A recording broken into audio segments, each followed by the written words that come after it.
ಈ ಪ್ರದೇಶಕ್ಕೆ ದಾವಣಿ ಬೈಲು ಎಂಬ ಹೆಸರು ಬಂತು ಅಂತ ಹೇಳಲಾಗ್ತಾ ಇದೆ.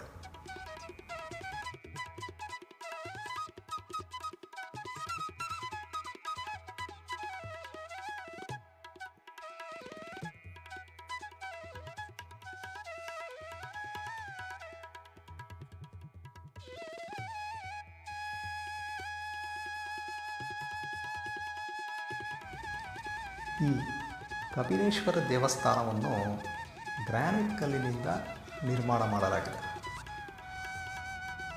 ಇದರ ವಾಸ್ತುಶಿಲ್ಪವನ್ನು ನಾವು ನೋಡಿದರೆ 12ನೇ ಶತಮಾನದ ಹೊಯ್ಸಳ ವಾಸ್ತುಶಿಲ್ಪ ಶೈಲಿಯಲ್ಲಿದೆ.